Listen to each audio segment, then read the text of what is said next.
We're off the chain now. We're off the reservation. We're learning words we're not supposed to know yet. Yeah. That's cute. I like that. How do you do, like, that's another thing. How do you do, like, hour? You know what I mean? I don't want... Oh, like for the Yeah, so pronoun? woda, need to... Yeah. Let's see. Our dog. What's up, play it? Saying woman. Woman. Womendigo. Womendigo. Oh, so it's mende. So wo. Womendigo. Interesting.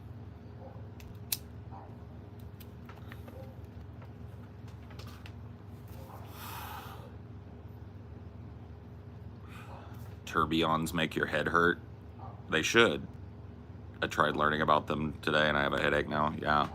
I mean, they're a completely useless watch complication. Like, completely and utterly useless in the modern age because of the fact that we use anti-magnetic metals and stuff on the inside of the watch where there would be sensitivity to the magnetic field of the Earth and the pull of gravity.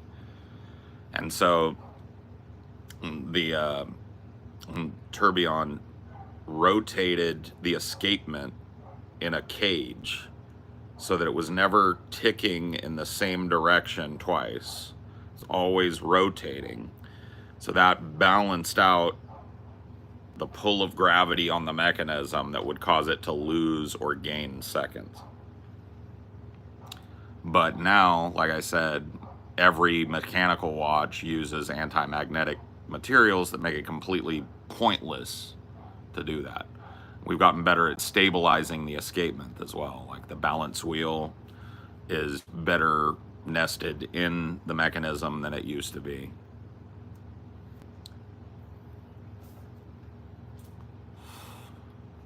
What a go.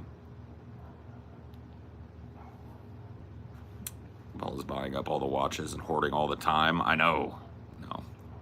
You haven't done one in a hot minute. No, I'm not gonna do one in a hot minute. Not until fucking money happens.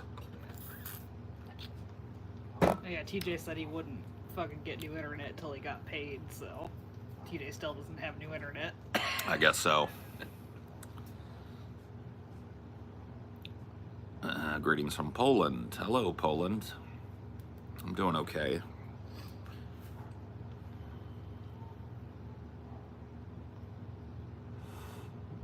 Doom spending, yeah.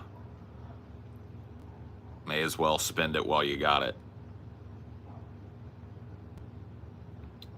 Watches are just confusing to me in general. Like, how do automatic mechanical watches recharge? Is there some kind of weight? Yeah.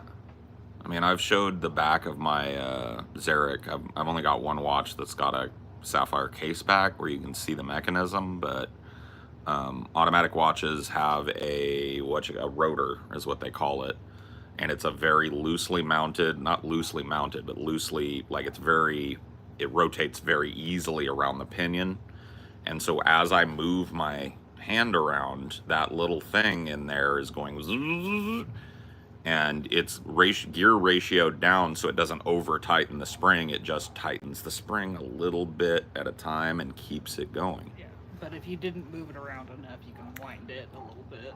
Yeah, well, like, like today, when I put this on, I had to wind it because it had been a few days since I wore it. These usually have between a 48 and 60 hour power reserve at a full wind, which I never do. So yeah, it's just like if you wore that while walking around town all day, it'd be fully even just like putting my cigarette in my mouth, every time I do that, it moves a little bit. It goes from the top to the bottom, or rotates around once or twice, and gets a little bit of more tension on that spring. Yeah, automatic winding watches started, I think, in like the 40s. Before then, you really just had to crank your watch, 2 or 3 times a day. And there wasn't like the most easy reference points for the current time either. If you didn't keep your shit wound, you had to go find a clock somewhere. That's why this type of stuff came about, is because, like, keeping precise time was way more important back then. You needed a machine to do it. There was no digital way of picking up your phone and seeing, you know, the satellite confirmed Greenwich Mean Time. Yeah, the town clock. Yeah, the clock tower in the town, like, that would Or the train chime. station clock. Yep, the train clock. Like, people relied on that, plus, if they could afford it, one mechanical pocket watch or a clock to keep the time. And you would set the time by the town clock, and the town would maintain that clock to make sure that the time was correct. But even then, like, back then, if you really think about it, we didn't have precise time. Like, it might have been, you know, 12 o'clock, but it might have been, like, actually 12:30. You know what I mean? Like, we didn't have that precision as part of our lives. Well, the precision came about once, like, work culture changed, where you, like, clocked in and out, probably. It probably changed before that, I would imagine. But yeah, I mean, that definitely drove the thing of it, I would imagine, the development of it. And transportation, like, once, like, trains became a thing for passengers, you need to have times that people are all gonna be there. Yeah.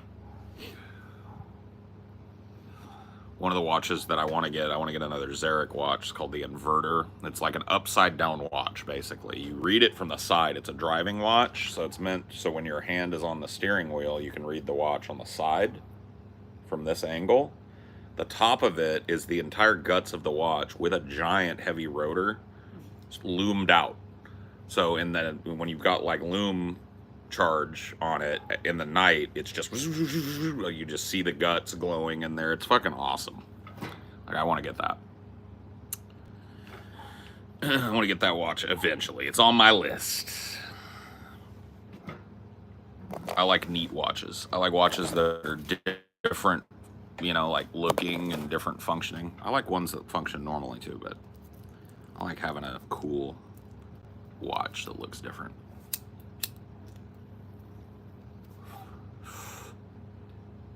Fucking Neil deGrasse Tyson said some retarded shit today about the hurricane. What do you say? Like, I don't get why people evacuate. Why aren't they working on harnessing the power of the hurricane? That's Neil. That's a real ass DeGrasse moment right there. Harness the power of the hurricane. Shut the fuck up, Neil.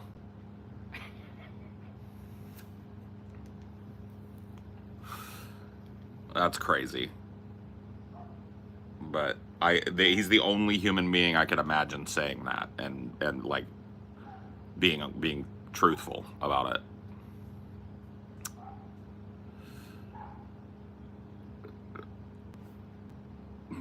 Damn. Last time I looked at how many people were in here, there was 24. Now there's 156. Where the fuck did all you people come from? Dude, my chats have been so much cleaner lately. Thank you to the hard work. You guys should all glaze the wrenches in this room because they keep this shit readable. Look at that. They're working right now. Glaze these wrenches who donate their free time to make sure that these shows are a little better. These wrenches are what make it happen. I gotta put Zeke on wrench. I don't know why Zeke isn't a wrench up in here. Yeah, you don't have to work as a wrench, but it's there if you want it. Yeah. I just need to have him on there. Yeah. All right. He's a moderator now. You don't have to do any shit. I just want to be able to like recognize you and make sure you don't accidentally get beamed. Yeah, now you have the power at your fingertips.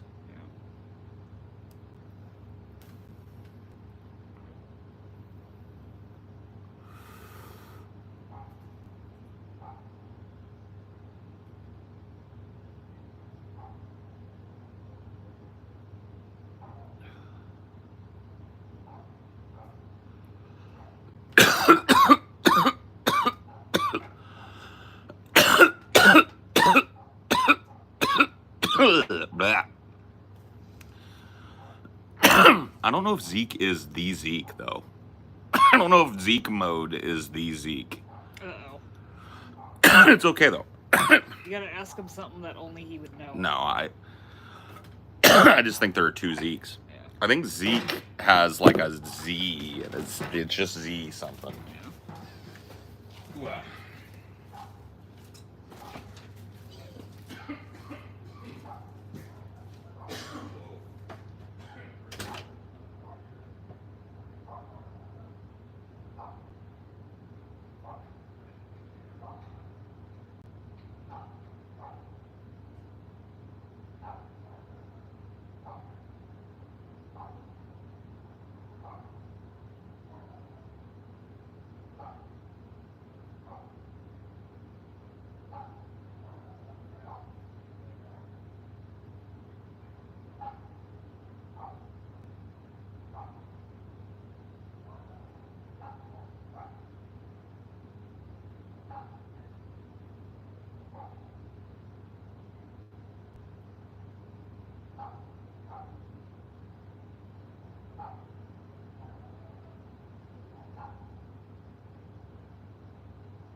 Lame.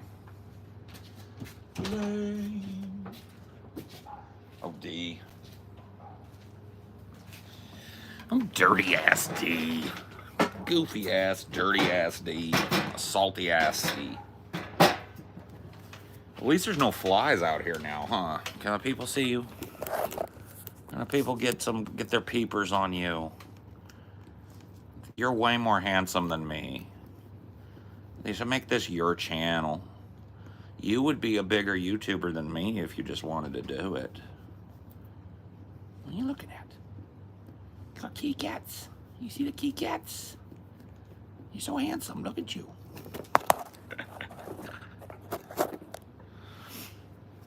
Do you grill? Do I grill? I can. I don't, but I can. How old is he now? D is 8. 8 years old. And yeah, right around Christmas time is his birthday. Just a little bit before Christmas. So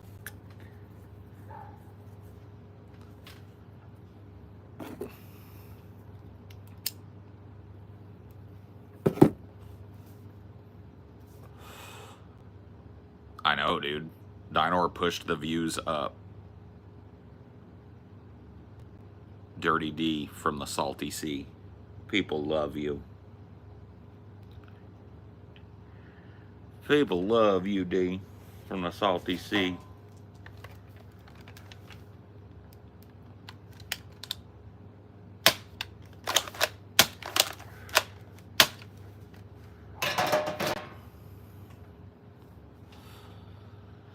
Dynor has a secret YouTube channel where he smokes a pipe and spreads right-wing talking points. No, sir. No. He is not a right-wing dog. He just ain't. He just ain't. He apolitical, huh? You don't care. Yeah, you gonna come up here for me? You gonna come up here for a minute and say hello to me? Well, how nice. What a lap visit. Dad's got enough lap that you can visit now, huh?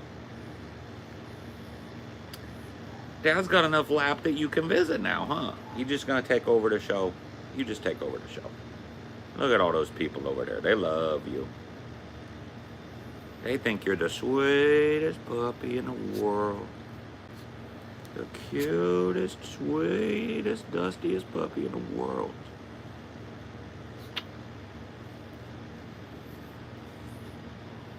We'll get down. Okay, all right. What a visit. What a visit.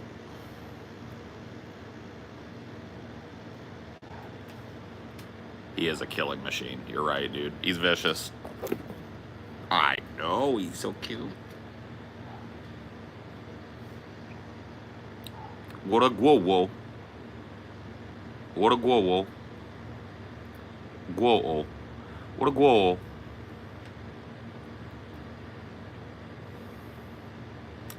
I love how cat and dog kind of sound like the sounds that those animals made. Cat in Mandarin is mao, and dog is guo wo. Isn't that cute?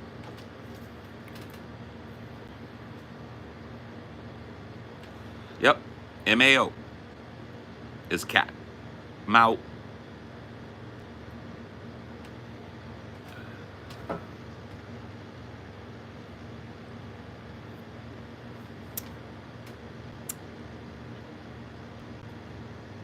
Chairman Cat, yeah.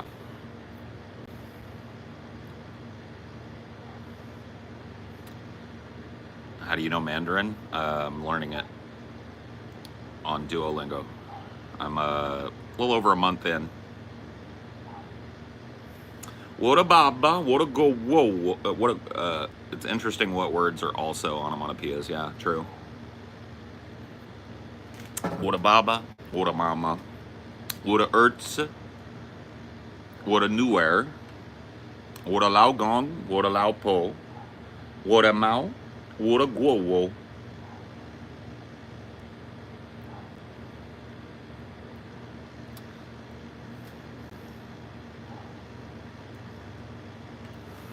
How you gonna argue with a cat? A cat always gonna get his way.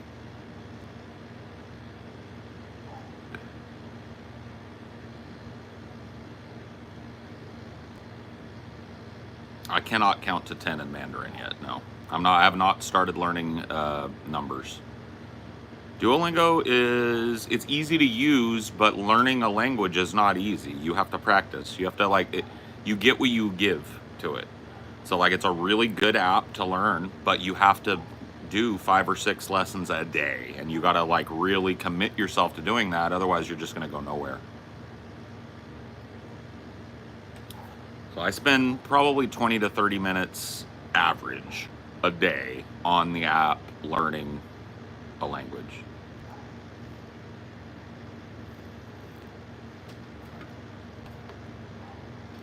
Chao Shi,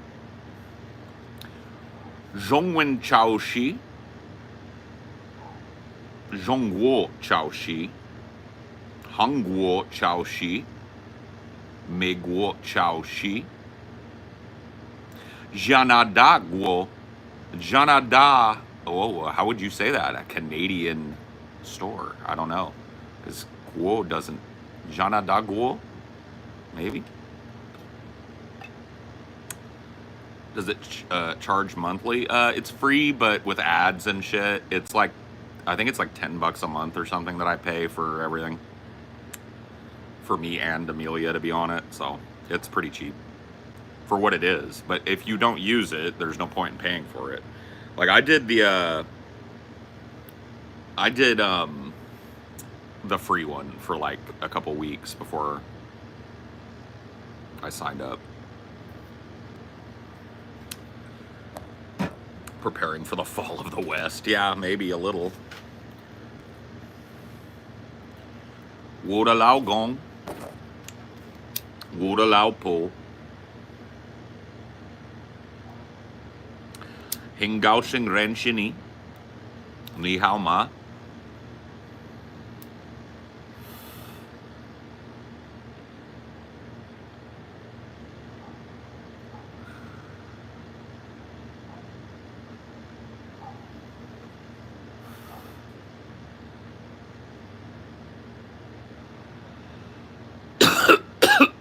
I'm Chinese American.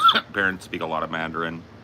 I did throughout my life, yet never learned reading or writing outside of my name in Chinese. It's even harder to learn. Yeah, well, Duolingo does that. It's you learn Hanzi along the way, and slowly but surely, it's very slow. But I'm starting to pick up visually on certain Hanzi characters in words, and it helps me decipher what that word is, which is getting close to at least being able to visually decipher Hanzi, which is nice. One of the things I learned is anytime you see a full open box in a Hanzi, it means mouth. It's like meant to be a mouth. And so a lot of mouth words, chongge has that box, right? I can't remember what eat is. I just learned to eat. Shuo?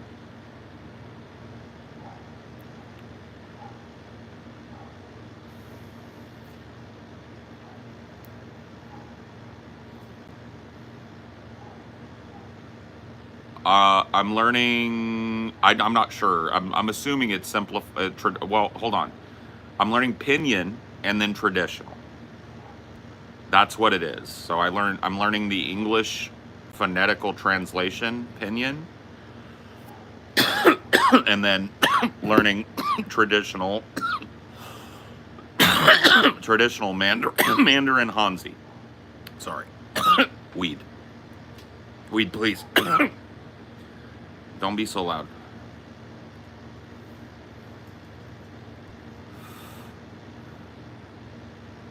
Oh, it is, yeah. I'm not, that's my thing, is like, I'm not necessarily looking to be completely fluent or expecting to be completely fluent in Mandarin. Why am I learning it? I'm learning it because, well, ultimately I started because I wanted to be able to read the Tao Te Ching in its original language, or understand it being read, and recite parts of it in the original language. And so that's my goal. But yeah, I don't know. My wife and I now are both learning Mandarin, so it might be cool if, you know, we get to a conversational level, we maybe plan up a trip to China, you know, visit Hong Kong, or visit, oh, sorry, Hong Kong's not China, Beijing. I'm also wondering too if getting conversational in Mandarin will help me to pick up Cantonese. I have to imagine they can't be that far apart.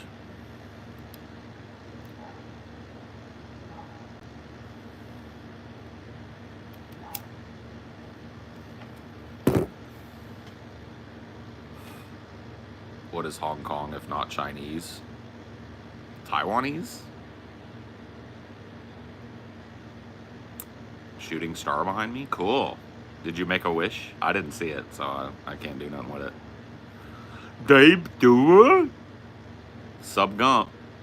Sub Gump, gotta go. Sub Gump, gotta go.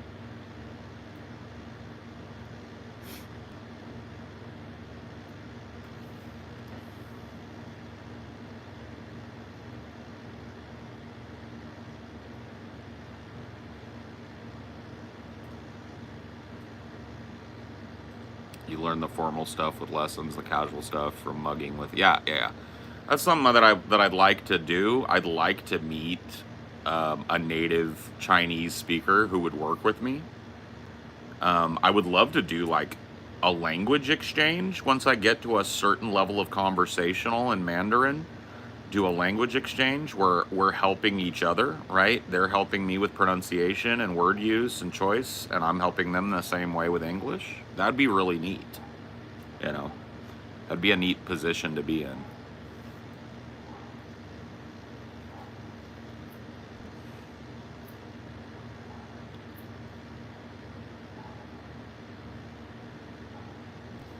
Mandarin like Latin the basis for multiple languages? I really honestly don't know. I don't know. I can't answer that question. I do know that there are commonalities in Asian kanji and Hanzi kind of languages. So Korean, Chinese, Japanese, Taiwanese, these languages are all related and they share terminology. I don't know what the first, you know, like what the mother tongue was. I assume it was Chinese.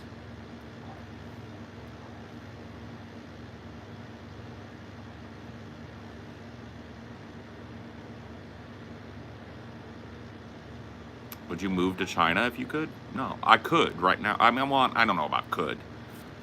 I could make that happen if I wanted to. I'm in a position where I probably could live maybe with the exception of some places where it's really just hard to immigrate to, probably could live anywhere. You know, if I really was focused on it, I could get to another part of the planet and settle there. I have the money and the ongoing income to do that. But I'm so fucking American, bro. Like, I don't know. I've thought about it. I really did. I was really genuinely, honestly considering moving to South America a couple, 3-4 years ago. I think I was really looking at it. And, it just, the stuff that would have to be done in order to transfer me there, the rules under which I would have to live, the expense of it, the distance of it, all of that just piled up, and I started to think of myself. I was like, dude, you're so fucking American. You're just gonna be a canker sore anywhere you fucking go, dude. You're just not, because like I could see myself learning a language. I actually have a facility for language, so I think I'd be okay learning a local language. And if I moved to South America, I'd have at least a start, but it's the culture that I think I would have a hard time adopting. I am so culturally American. So I really don't know, like how that would work for me.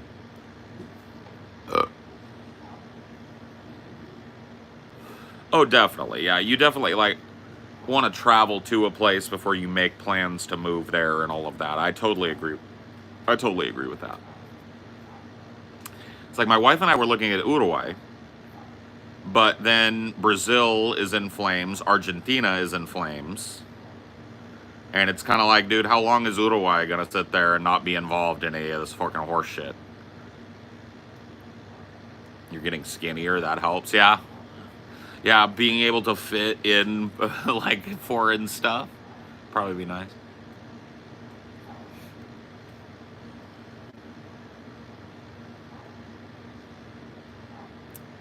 I think it'd be good living in Uruguay or Colombia, maybe Bolivia. Bolivia's got a crazy history. Yeah. I mean, I don't know, man. I really liked Uruguay. I really liked Montevideo or Montevideo. I'm not sure how it's pronounced. Capital city of Uruguay looks really super cosmopolitan.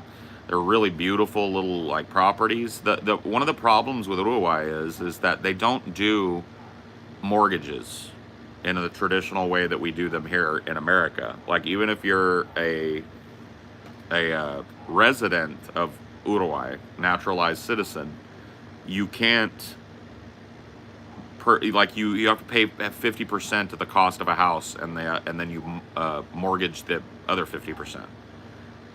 So it would be like, I would have to say, like, if I wanted to buy like a really nice house, that's got maybe even beach access in Uruguay, I would need to put down like 100,000 cash, and then probably like, fucking finance 100,000 to get a $200,000 home that in the States would be over a $2 or $3 million home, right?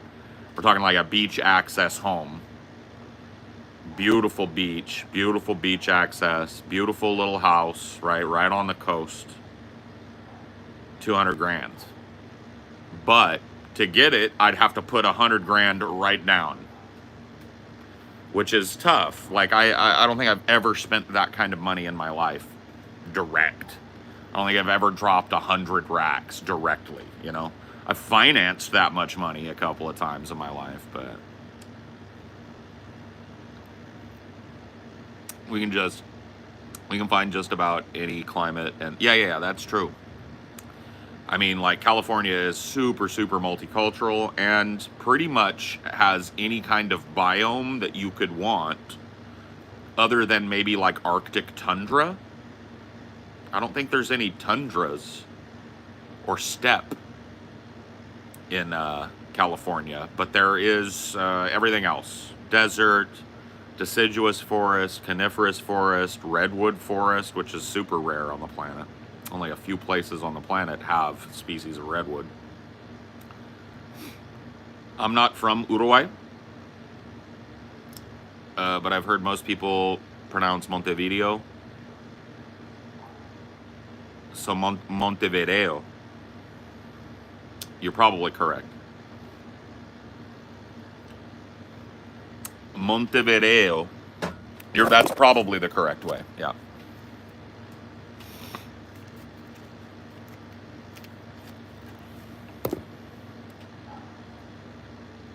Why, hello. I just did a fat dab.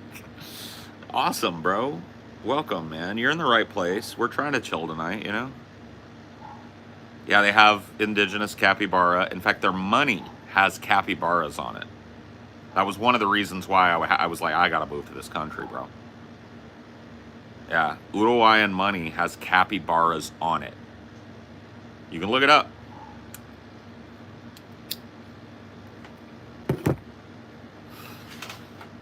Plus, their football team is dope. La Celeste. La Celeste is, you know, like always a contender for the World Cup. They are really good. The Copa America, they win it a lot of times. So you live there, you'd have a badass team to root for, you know, La Celeste.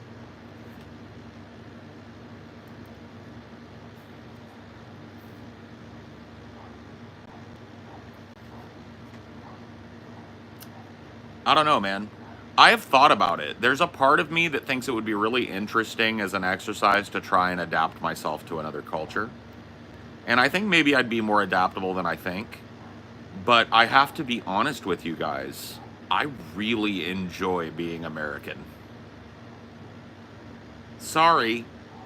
I do. I just like there is an American character that I just identify with, right? And look, there are a lot of people in America that don't fit the bill, but this kind of hustling, grinding, gonna make it no matter what kind of American idealism that I so identify with that.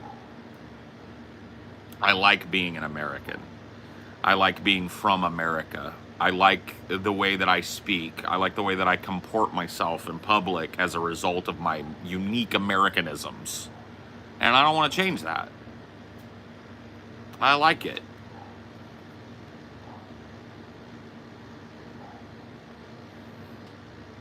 But travel broadens the mind. I'm hoping to get to do some world hipping and hopping around to different fucking European countries this next year. In 2025, fingers are crossed for a European tour. Real Paul's Eagle moment there. Cacao. Cacao.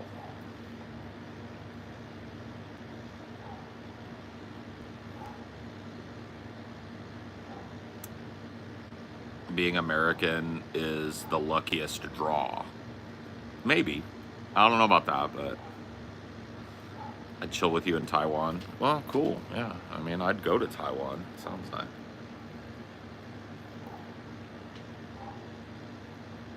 There's a certain fascination in foreigners' minds about Americans. I also hope you go to Europe finally, especially Germany next year. Yeah, man. I mean, the plans are in the very infant stages, but we want to do a few, like maybe 2 or 3 meetups in Europe. We're probably just by necessity going to be landing in Great Britain. I'm really pulling for an Edinburgh meetup or a Belfast meetup. I really would like to do either of those two cities for a meetup while we're in the British Isles. And then I'm really I'm pulling for Germany, like Berlin, Warsaw, Poland, and the Czech Republic. Those are the 3 places that I would like to go. Now, I will probably get one of those 3, right? Because there's 3 of us. We're going to make the decision based on what's best for a meetup. But I think a Warsaw meetup would blow the fuck up, bro. That town, there's something about Warsaw. I've always wanted to go there, bro.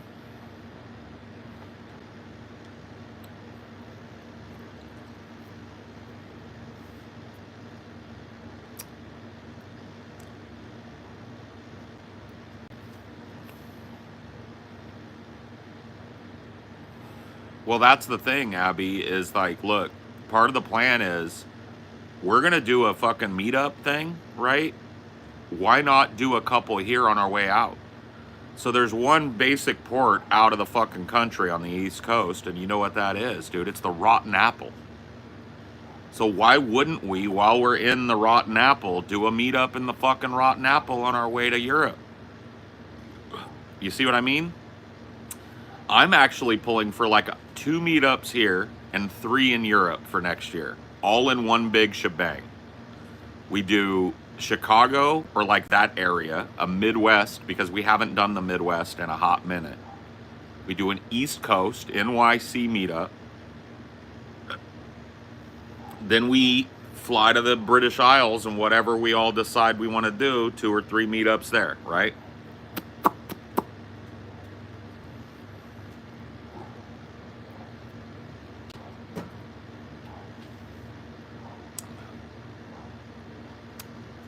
Come to New York. If you come to New York, I promise I'll be there. Yeah. I mean, we're in. We wanted to do a New York meetup this year, but we just dithered on it too fucking long, and we started to look at the calendar and how much time we had to plan it, and it just started to not make sense. So, we are kicking that idea to the possibility of like, and I gotta be honest with you guys, dude, a West Coast meetup is sorely needed as well. So I'm thinking like a Seattle meetup to kick things off next year would be really fucking dope. Do the fun house in Seattle.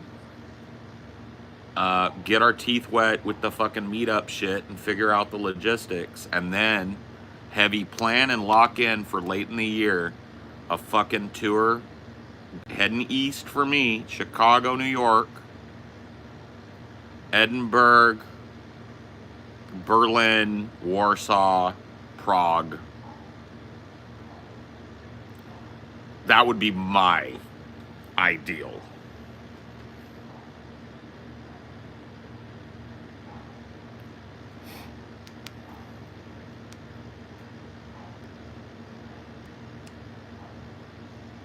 Ben and Billy as guests, they've died, dude. I have no problem with them coming. And I know the guys don't either, so yeah, they'd be invited. I will be in the Seattle area for Thanksgiving this year, about a week before Thanksgiving and then for Thanksgiving, right? And so I have plans to meet up with both Ben and Billy, hopefully all at once. I'm definitely going to be in the studio for an episode of DP. That's a foregone conclusion. It's just a matter of when. We haven't set it up yet, but it's a few months out, or a month or so out now. But yeah, we're definitely going to get together. Billy said he wants to hit a studio with me. I'm hoping he's feeling up to it. I know Billy's going through a lot of health shit, but Billy said he wants to fucking pop a studio session with me, maybe lay down a song or two. That would be so fucking fun to do.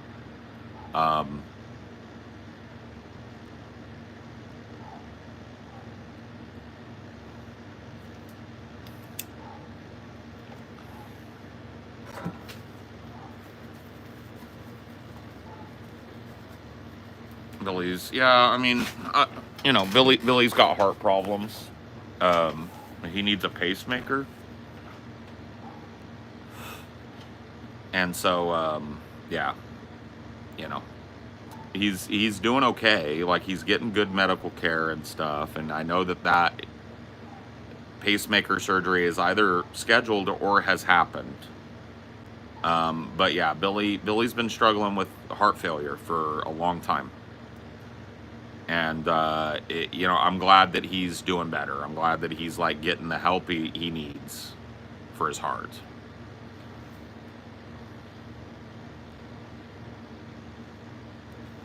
Milton is going to be a disaster. Milton is going to be an epic fucking disaster, bro. I legit saw a meteorologist cry looking at it. Because he explained, he was like, I'm just imagining the devastation that this storm is going to wreak. I've never seen, you know what I mean?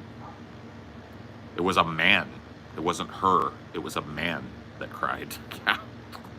Which, like, culturally speaking, is more significant, right? Men don't cry in our culture.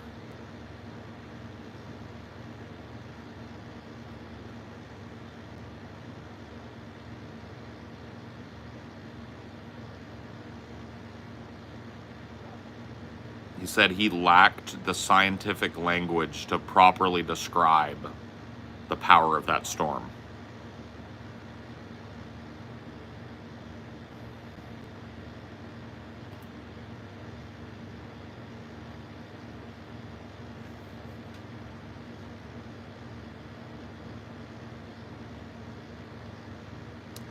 Yeah, I mean, you want to be careful even if you're south of its path, bro. You guys down in like South Beach, Miami, Dade, all of that and shit, you guys are relatively safe. But you need to watch out if you're close to the water, bro. You might get flooding. You're going to get fucking all up and down that west coast is going to get mad storm surge off of this.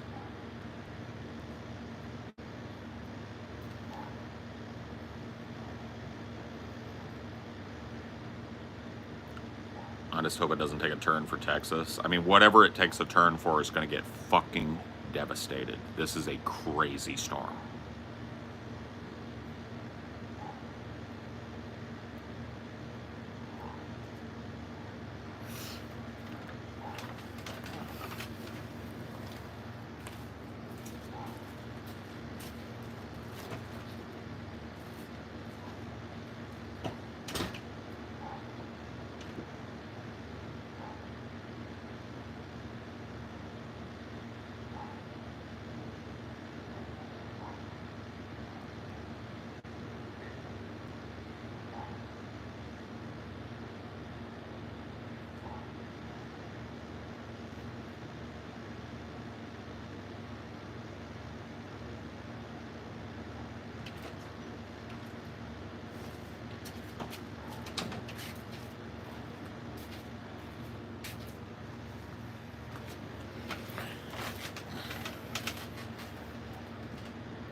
I think I can start to see the weight loss on you.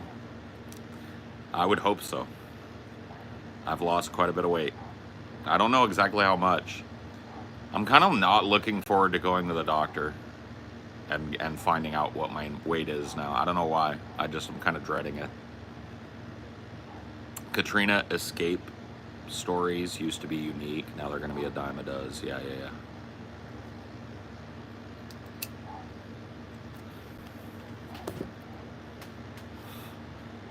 The October surprise was World War III, which is just, fleshing itself out before it really jumps off.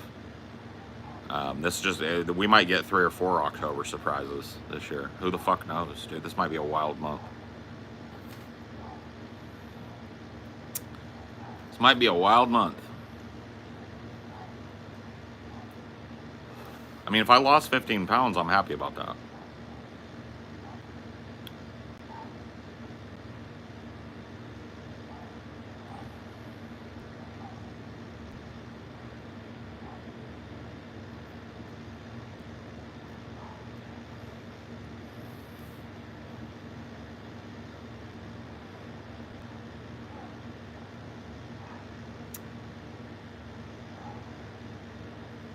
Rich kids won't die, they won't die. Rich kids won't die. My oh my, hurricanes in the sky, they won't die. Rich kids won't die. I wonder why hurricanes kill the poor, By the score.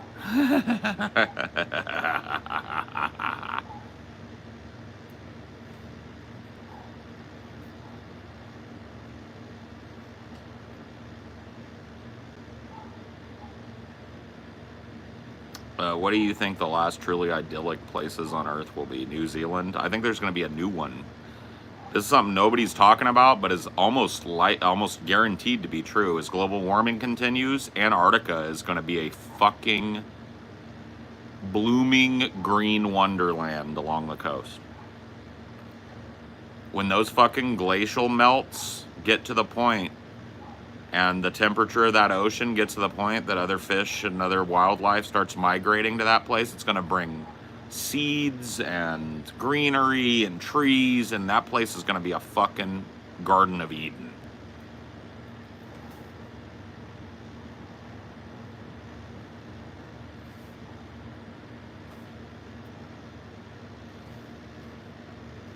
Yes, that's why the superpowers are concentrating forces in the Arctic. Yes. It's a giant continent of unusable up until recently land.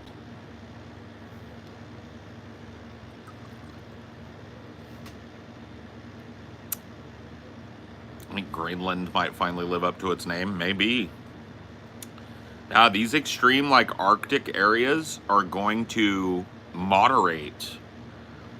Like, in terms of, like, global temperatures and like what we consider to be moderate temperatures, they're going to moderate over the next 100 years, right?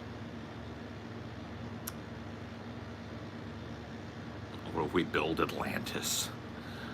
Dude, a floating city is retarded. A floating city is retarded. No.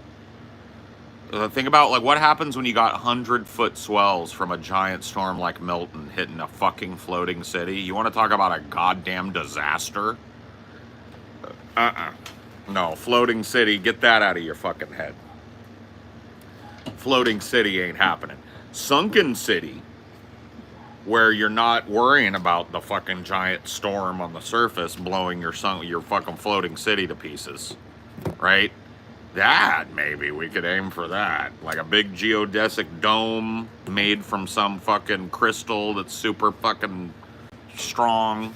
Some polymer crystal shit. Create like a functional little underwater environment. Like that could be something we could aim for in a couple 100 years. Underground cities as well. You know, like the weather underground is always a lot more temperate than it is on the surface. You know? But floating cities, nah, yo. Give up on that idea. I just wonder if we have too much shit underground. Like, we'll just be hitting a bunch of gas lines and shit left and right. Yeah, I don't know. I mean, there are certain places that would probably be pretty precarious, but there are also places that got deep-ass bedrock. It goes down all the way to the mantle. Really no, like, you know, oil that we know of or natural gas deposit. You know, haul that shit out and build a big fucking functional city under there. I mean, it would be an insane undertaking. Yeah. But I think that, like, humanity's going to have to undertake some insane shit in the next 200 years.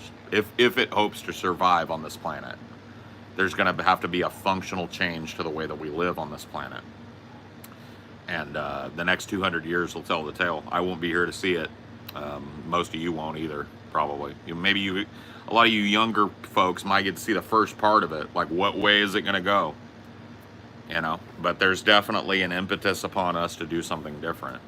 And as soon as the capitalists realize that they've wrung the last dollar out of destroying the world and now they've got to deal with it, it's going to be weird. It's going to be strange to see what the agents of capital come up with to functionally preserve their hegemony on the globe. Like, what are they going to do? Underwater cities, orbital cities, underground cities, maybe all three. Antarctic cities, polar cities, taking advantage of the more temperate climate in the poles. I think all of these things are likely. Maybe at different levels of probability. Well, there's certain U.S. territories that I feel like are just going to be like empty in the next 50 years. Like Puerto Rico shrunk by like 12% in the last decade. Guam is disappearing. A lot of like Southeast Asia is, well, like, you know, the American sphere of influence there is not doing well. So yeah, Hawaii is just really struggling to keep enough fucking goods on the island to feed the people there. Poverty there is just like exacerbated versus the mainland. So yeah, like our territories. See, this is an example of what we call like a unipolar world becoming multipolar, right? Because American territories used to be flourishing, right? The American sphere of influence used to bring with it economic prosperity, technological advancement, right? And now that is all because this unipolar world that we've all been born into is now becoming multipolar. Those places are starting to rot.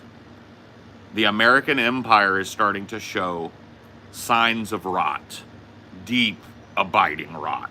Yeah, 'cause the reason people are leaving Puerto Rico is like their shit just gets completely destroyed every time there's a storm. Yep, every time there's a storm, it gets destroyed, and there's absolutely no impetus to spend the money it would take to shore up Puerto Rico and to help Puerto Rico when that happens.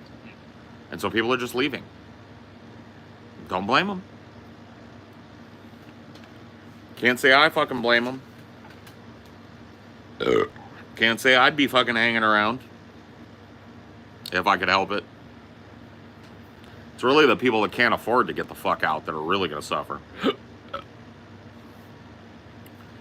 So, you know, it's like there's a lot of people, and I think that is why we've seen such a stark shift to the right when it comes to even liberals, right? I think that this rightward shift is more than just the right wing being more successful than the left wing at making its argument. I think this rightward shift comes from that shrinking unipolarity, that fear. Because when people really look at America and what it projects on the world now, they can't see good, right? But they don't want to admit it. And I think that's what's caused a lot of liberals to jump ship and vote for a cop and be excited for a cop, a protectionist cop, an anti-immigration cop, right? This is a right-winger. Why has that happened? I think it's fear. I think people see the shrinking American empire, the shrinking American projection of power, and they're afraid, and they don't want to admit it.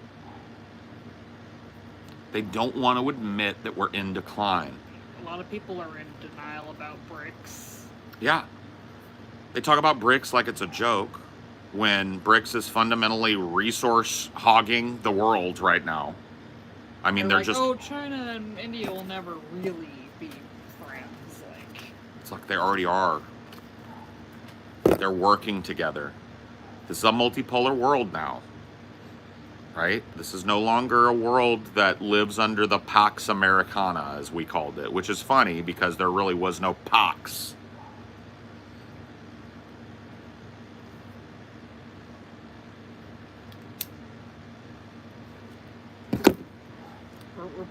we're preparing though. In the next 10 years, China takes over everything. We'll be prepared. Hey, at least we'll speak the language. Don't shoot us. We're with you. Thoughts on Cali spending billions over decades on high-speed rail versus seawalls and desalination plants for fresh water? Well, it's part of it's like some people just like they'll give people the option to vote on something, but then they won't like actually fund what people vote for. Right. So it's become a boondoggle because like people will vote for it. Right. But it won't be enough. But California has this habit of reappropriating funds out of certain projects to fund other projects in emergency times. But it's always emergency times in America. So that's why, like in California, so that's why in our area we've got that fucking half-built high-speed rail thing that's covered in graffiti and shit all along the 99. And it just gets more expensive the longer it sits there. Right, because it's got to be fix it. exactly. Keep building. It's got to be brought back up to code before you can even build a new one to attach to it. So it's just like half-finished boondoggle shit. California's in trouble, bro. But the whole fucking country is in trouble. The Dust Bowl is returning. The Midwestern states have had like a giant fucking heat wave and record drought. Like there was a drought in Louisiana this year. Louisiana is in a drought. I want you to think about this, bro. It's fucked up everywhere.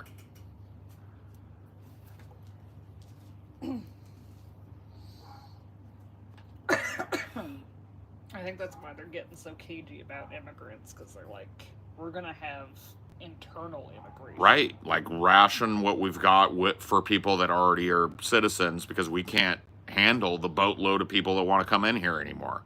I don't believe that. I believe that those people bring value and don't take it, but that's what the fear is telling them. Ration what we've got here now, because it's about to get fucking crazy. That's the fear that's driving this anti-immigrant sentiment. Good news for trans folks. Shifting fucking boogeyman. Yep. The right wing is going to stop caring about you trans folks again. Now it's going to be immigrants and migrants. Anybody brown or black.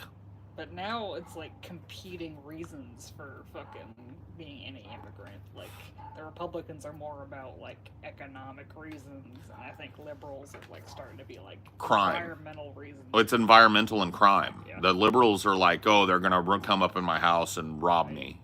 The migrants are coming. The migrants are coming. That's what the liberals are doing, and the Republicans are. There's that. They're doing the same thing. Plus the economic devastation of having a bunch of people's just land in a city. Blah blah blah blah.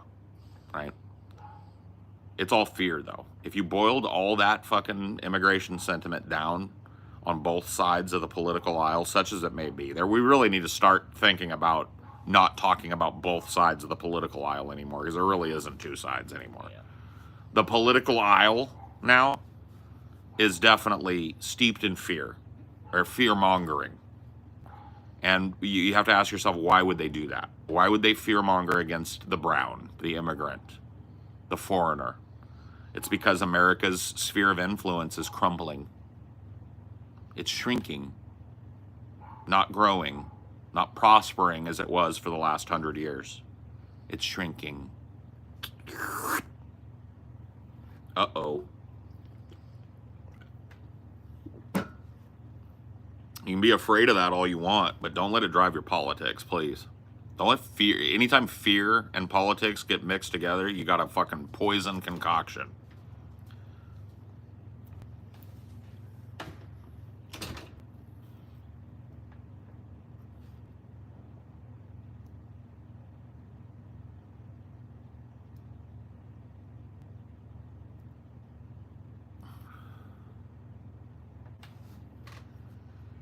Yeah, congratulations, trans folks. You survived the pogrom. You survived it, and they didn't even open up the camps. They hated on you for about 10 years, and now it's over. Congrats, you made it. You made it through another cycle. Brown folks, sorry to tell you, it's your turn.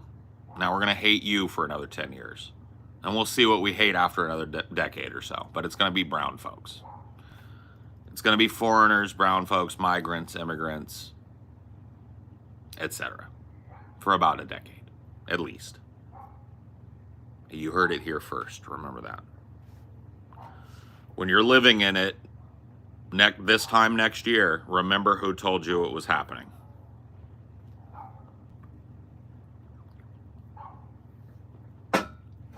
You hate this country. I love this country. I do. I really do. I think there's such potential in America. I really do. I love this place. I think it's beautiful. I think the people are by and large fucking decent. I think that's honestly true. I think that's honestly true. I love this place. I love this country. But I'm not blinded by that love. I see it shrinking. Why? I just do, man. I was raised here. Call it nationalism. Call it nationalism. This is a beautiful place. And the people are, like I said, by and large, decent folk. Hardworking. Honest. Right? I love that I can... Here's what I love about this country. Watch this. Let me demonstrate it in real time. Kamala Harris is a pig fucking liar. Donald Trump is a scumfuck orange billionaire rich kid with a dump diaper. Joe Biden is a dementia-addled, warmongering piece of functional human shit. Boom, boom, boom. There are too many places on this planet where I'd be getting a knock on my door for saying that shit in public. There you go. I just demonstrated the best way that I possibly can why I love this fucking country and why I won't leave it and why I won't give up on it. Yeah?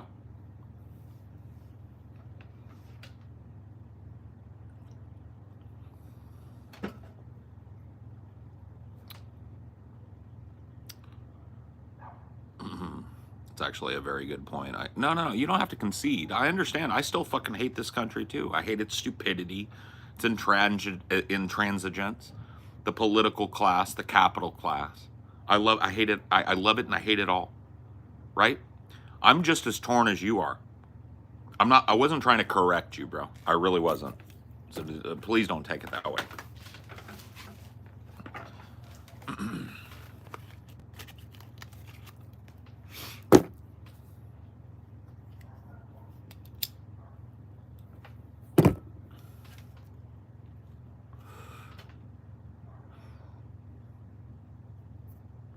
Mr. Parky, I am here to speak to you about sentiments you expressed on a live broadcast on October the 7th of this year. See what I mean? Ain't nobody coming. I'm allowed to say, watch this, I'm in California. Gavin Newsom is a pig fucking piece of garbage. Uh-oh. My governor's not going to come and kill me for that. My governor's not going to come and interrogate me for that. That's why I love this country. Yeah? I can say what I want. Within reason.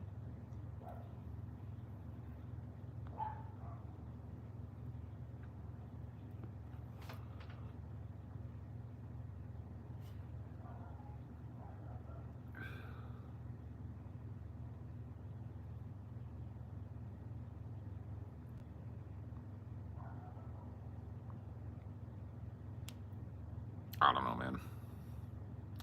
I got a strong patriotic streak in me because I really do believe in the fundamental civil liberties that are provided here in America versus the rest of the world.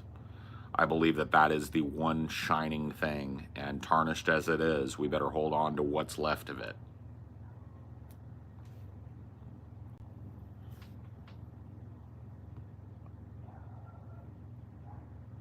You know, that's how I feel. Call me a wackadoodle if you want. I am. I'm a wingnut, you know. But I genuinely believe that about this country. It's the greatest country on the face of the planet right now. One of the only places in the world you can say whatever the fuck you think. Within reason. And I like that.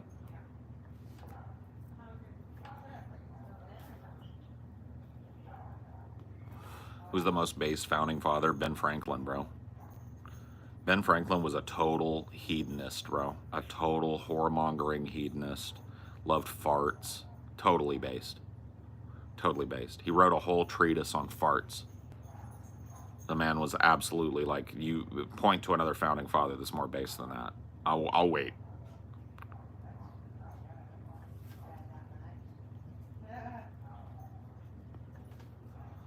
Did you ever see slavery returning to America? It's already here. It never left. It just took on a different form. Now it's in the form of prisons, right? Look at prison labor statistics. Look at how much wealth is generated by prison labor and how little of it goes to the prisoner. It's slavery again. We just renamed it. We just found a way to do it legally.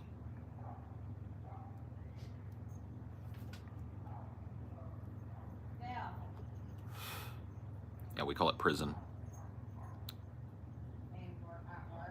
Yeah, we call it we call a slave a prisoner now. Yeah, no, that's a problem, right? People were asking me earlier in this live, like, would you move to China? Probably not. Like, how quick do you think I'd end up in a fucking prison in China just for speaking my mind? You know? I'd visit there and be respectful as a fucking tourist, but as far as living there, I don't think I could pipe down for a year, let alone a month.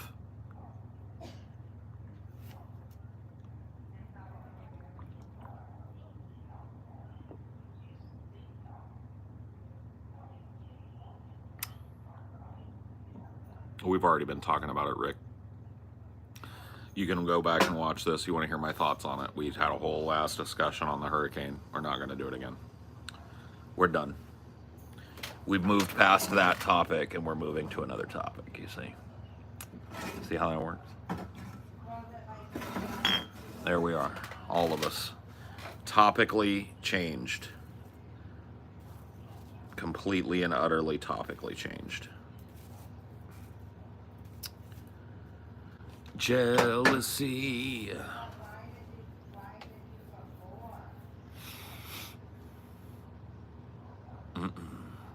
I heard people be straight up public drinking in Shibuya. They're cracking down, but no punishment. They just take your beer. People are just like getting drunk in Shibuya.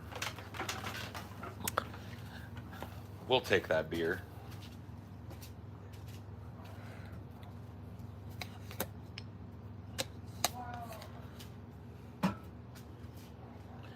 Yeah, we'll handle that beer. Thank you very much. Shibuya. Shibuya. Makes me think of Sushi K. If you know, you know.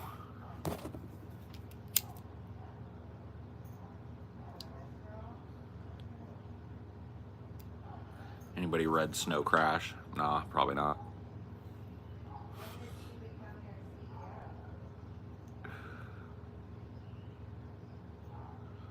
Why do you think people have quadrupled down on Ukraine? Because it's a choose-your-own-adventure novel. You're right if you say you're right. So they don't have to be wrong anymore. They don't have to confront their position anymore because we live in a choose-your-own-adventure society. So they're just, you can fucking double down till the cows come home. You're right if you say you're right, and a large enough group of people also say you're right. People aren't forced to confront their bias anymore. People aren't forced to confront the outcropping of the things that they advocate for anymore. So it's a choose-your-own-adventure novel. Quadruple down if you want. So long as you've got a bunch of people around that are going to back you up on your opinion, your reality doesn't have to change. You don't have to change your position. Choose your own adventure. Choose your in-group. Get yourself in there. Choose people that are just going to like and upvote and signal boost your bullshit, whether it's true or not. And then just watch yourself never fucking functionally change. You're correct. You had to be correct. Why did you have to be correct? Because you said you were correct. Right? A year ago, you were rah, sis, boom, bah about Ukraine. You got to still be. You were correct then. You can't be wrong, so you're correct now. Some of these motherfuckers will be correct until there's not a living fucking soul capable of picking up a weapon in Ukraine. They'll be correct all the way until Ukraine just has to functionally roll over because nobody's defending it anymore. They'll be correct until the Ukrainian people have been functionally obliterated off of this planet. And then they'll remain correct after all of that. It's a choose-your-own-adventure novel. There used to be social pressure that kept you from pretending you were wrong back in the day, or pretending you were correct when you were functionally wrong. People would just call you on it. Now, there's a group of people reading the same choose-your-own-adventure book. They turn to the same page as you. So you've got all of this uplift from people who are willing to just parrot the same shit you're saying. Reality doesn't matter anymore. Slava Ukraini. That's what matters. What matters is I took a political stand publicly and vociferously 2 years ago. I can't be wrong. So I'm doubling, tripling, quadrupling down till the cows come home, baby. And when Ukraine is obliterated off the fucking map, I'll still be right.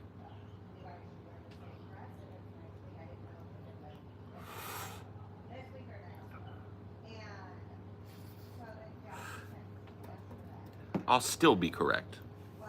Because that's how it works.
Come out, Dee. Come on out, boy.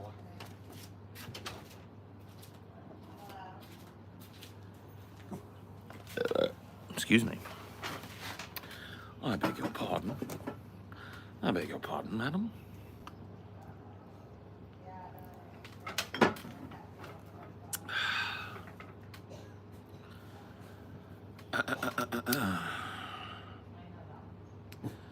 I beg your pardon.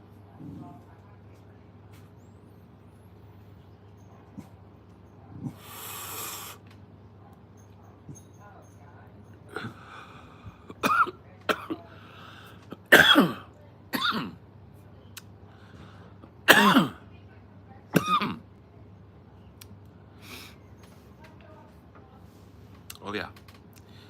Feed your bias. Modelo's, yes sir. Yes sir.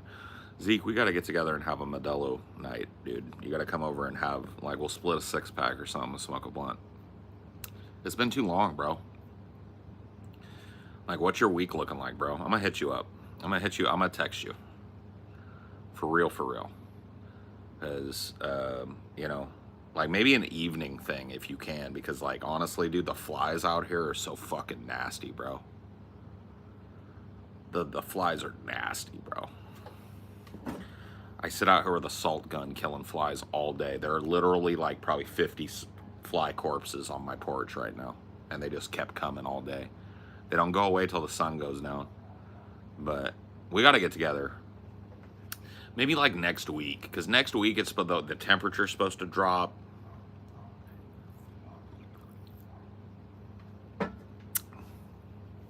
We'll figure it out. I'll hit you up. Oh no, dude, new breeds? New breeds, bro? All right, well, we'll hook it up then, bro.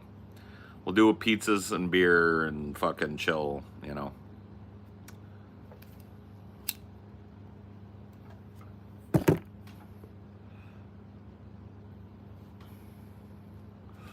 Guo wo.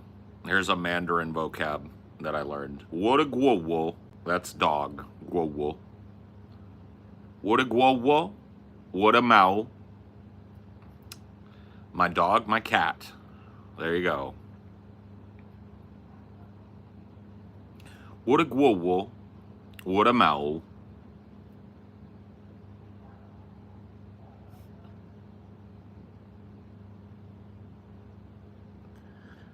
What a guo wo. Shi Huan. What a guo wo Shi Huan. Oh, how do you say eat? Shi me guo chai.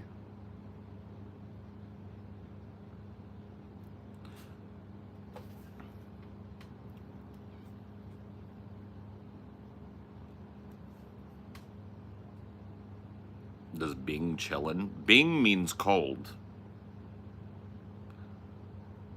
So Bing means cold in Mandarin. I don't know what chillin' means, if anything. But Bing means cold. Bing cha, Bing shui.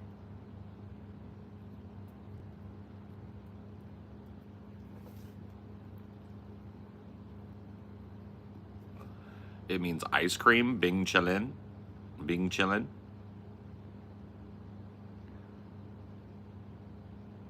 Cool. Bing chillin'. Bing chillin'. Bing chillin'. Ice cream. Yeah. Bing chillin'. Cool, dude. Neat. New vocab. Bing chillin'.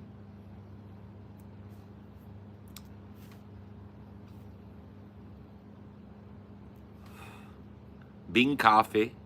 Bing shui. Bing cha. John Cena can make a meme. Yeah, he can. John Cena can make memes. He really can. Are you sure about that? Get out of here, you fuck. I don't even know what you are. Get out.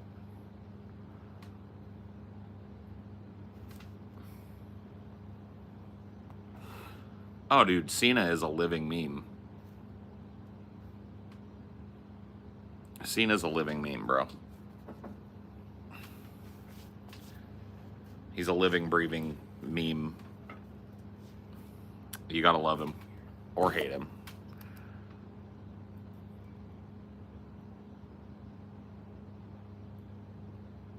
Give me some lowbrow, man, because I'm not gonna learn that from Duolingo. Give me something lowbrow, bro. I want something like I shouldn't know.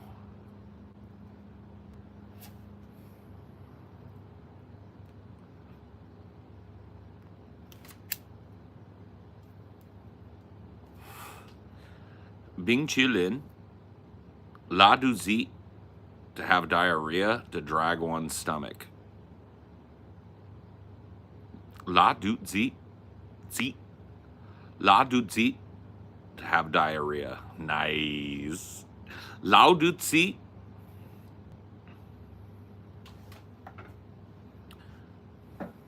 Wo lao dit zi. Zit. Lao dit zit. Lao dit sit. Lao du sit. Lao du sit. Wo lao du sit. Wo lao du sit. Dude, you know some shit. La did sit. Wo lao did sit. Wo la did sit.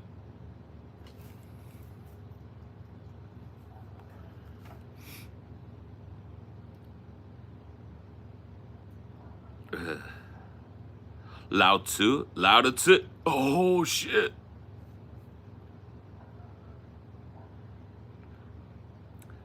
I still have a fake Rolex I bought from a guy at the Great Wall in 04. Needs a new battery. Neat. Drag the do out. Lao Tzu. Lao Tzu. La Tzu. Lao Tzu. Lao Tzu. Lao Tzu. Lao Tzu. Lao Tzu. Lao Tzu. Wo Lao Tzu. Wo Lao Tzu. I'm trying to say Lao. There's so many Laos in Mandarin. Lao Gong, Lao Po, Lao Tzu. Lu Shi. Lao Shi. The Tao flows everywhere from east and to the west. Yes. That is true. You got a good point there. Got to stay with a host family in Beijing. It was pretty dope. Neat. That's really neat, bro. That's a cool experience. I never got to do like overseas study. I had a friend that went to Germany for a year. That was really neat. He came back, dude. This was so cool. He came back with this CD, and he was like, "Bro, this band." He burned a CD for me, and I was like, "Okay." It's my sophomore year of high school. I'd never heard anything like it, dude. A little band you might know. Called what the fuck are they called? That German band, the Du Hast band. I'm brain farting. Like I got to hear that band way before they broke in America. He brought not Kraft, Rammstein, yeah, or Rammstein, yeah.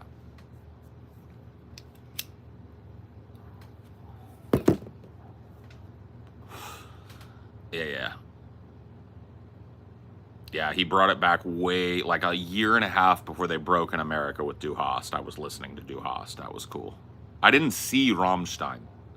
He saw Rammstein and brought their fucking their music home to me a year and a half before Rammstein broke in America. So I was listening to Du Hast like over a year before it was big in America because, yeah, it was cool.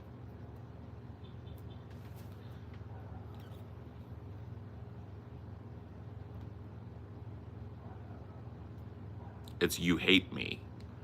Du hast mich. You hate me.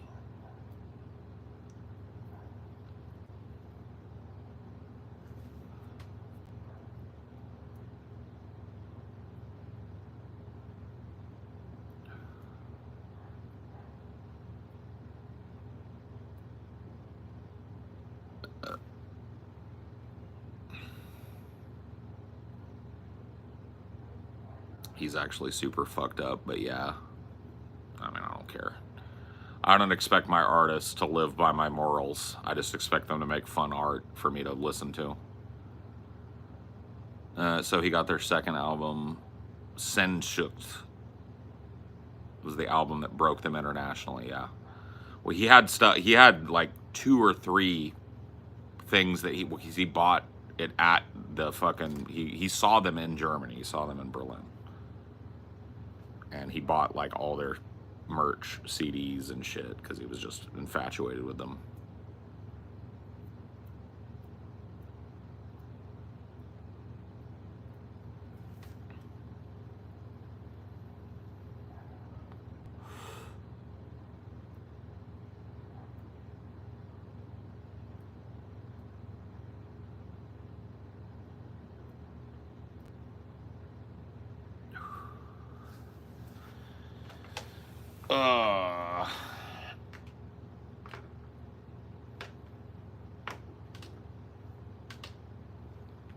Oh man, that was crazy. Dude, my back just went like. Oh, I get like a fucking head rush when I crack my back in certain ways or stretch it in certain ways.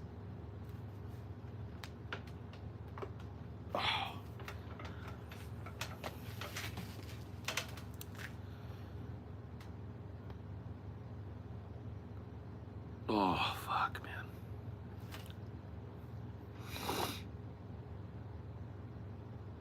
Super fucking head rush, bro. Feels good, but it's just so temporary. Bro, is anybody playing Dragon Ball Sparking, bro? Oh my god, that game is so fucking good. It's so good. It's so, like, feels like old school Dragon Ball to me. It's just so fun to play. It's a bit of a button masher, but like the less you mash, the better you do. Hey, baby.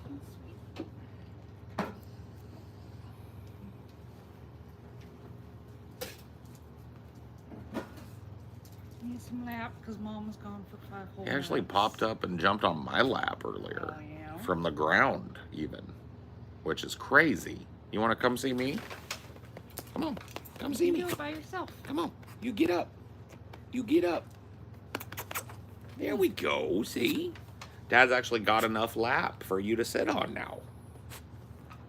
I've got lap space. Look at that. Choo choo. Choo choo choo. Excuse me. You're a good boy. Shaggy boy. I'll have to get you one more groom before winter, I think. We thought it was your last one before winter. We're going to let you shag out, but it's just not getting cool. Winter's going to be late this year, so you need one more good snip all the way down. All the way down. Dirty, Dusty D. He's been like taking over the stream. He's been on stream 3 times tonight. Yeah. That's his 3rd appearance. That's a crazy blessed stream for those of you that watch me. Usually you're lucky you get 1 D shot. You guys have gotten 3 D visits. That's crazy.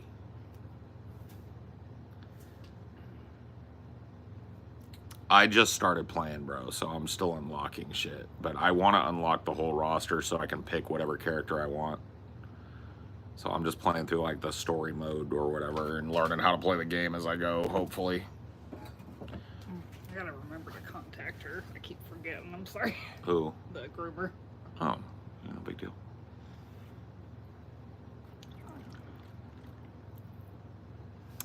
Ain't no rush. Wouldn't be right if D didn't come and say hello every once in a while. Yeah, no, he's like, yeah. He's the mascot.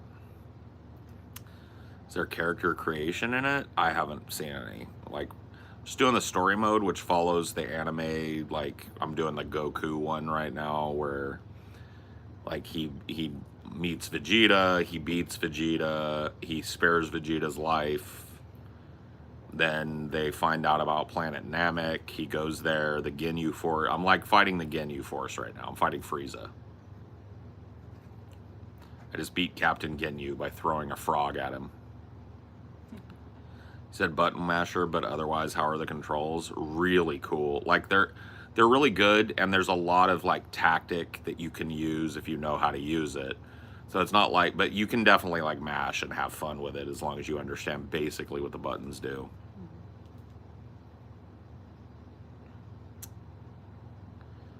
But Amelia let me know, she was like, this is a bright game. Like, I have HDR on, and it's crazy, like, because it's anime, so it's like every explosion that happens is super bright, you know, it's neat. I'm having fun with it, but I can only play it in short bursts because it is super bright. I have to turn the HDR down a little bit, maybe. Yeah. It looks so cool, though. I don't want to turn it down. We got some lots of ugly politician contenders for tomorrow. It's true. That blew up. A lot of people. I didn't get any DMs anywhere, so I guess just it's all patrons. But that's cool. I like that. Drove past her face going to get those beers earlier. I couldn't see it very well though because it was dark. So. At least it was dark. Janet Kardashian.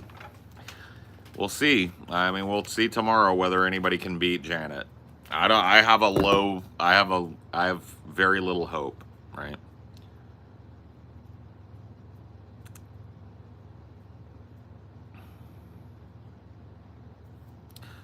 Yeah.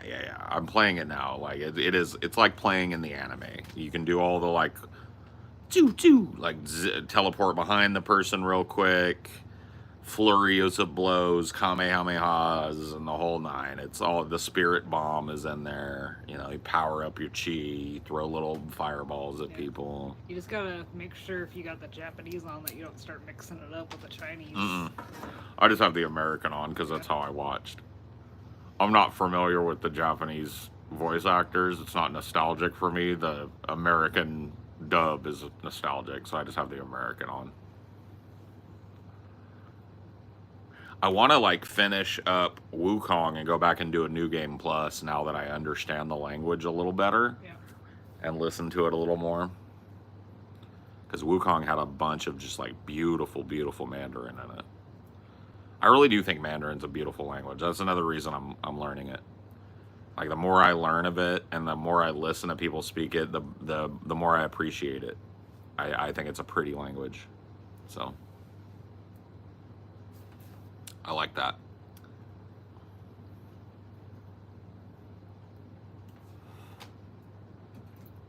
I watched a Wukong gameplay. Impressive. Yeah, it's fun.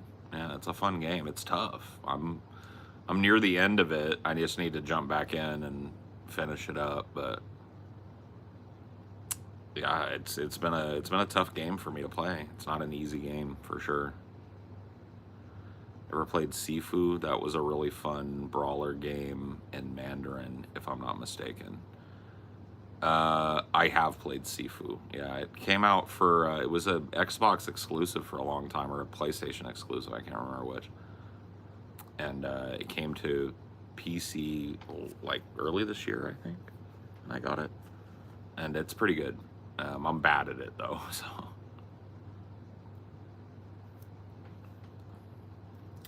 We should try finding like a Chinese movie tonight. A Chinese movie? Yeah. Oh yeah. I know they make movies. I just don't know. I'm willing to watch one. I'm really enjoying Three Body, so I'm willing to check out what their cinema is like. I definitely have zero experience outside of like Chinese kung fu movies.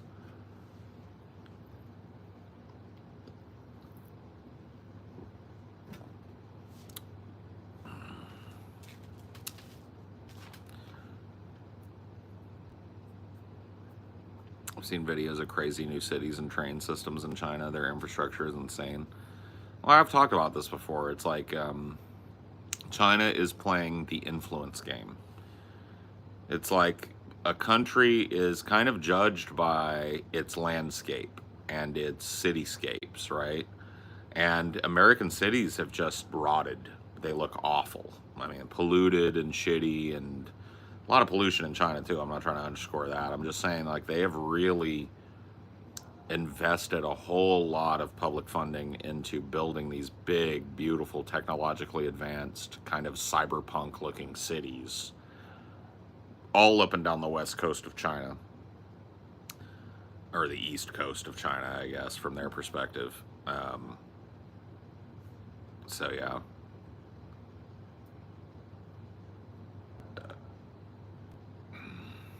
Crouching Tiger, Hidden Dragon. Yeah, all of like those are all Chinese movie, like those wire fu movies, right?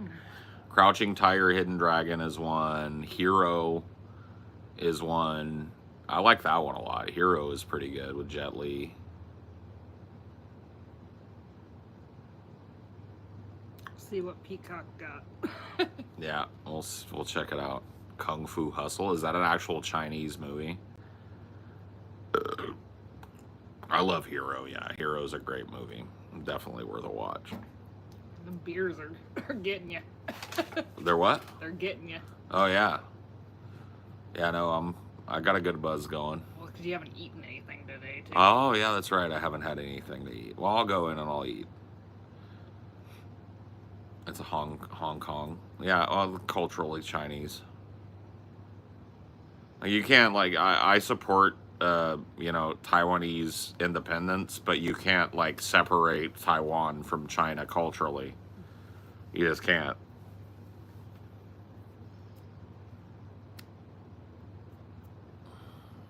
I guess the difference with like Hong Kong too is they're more apt to use like the traditional Chinese Hanzi rather than the simplified Hanzi that we're learning. Oh, we're learning the simplified? Yeah. Okay, see, I didn't know that. Kung Fu Hustle is dope. I haven't actually watched Kung Fu Hustle before, I don't think. Nameless, Broken Sword, Snow, Sky, all yeah.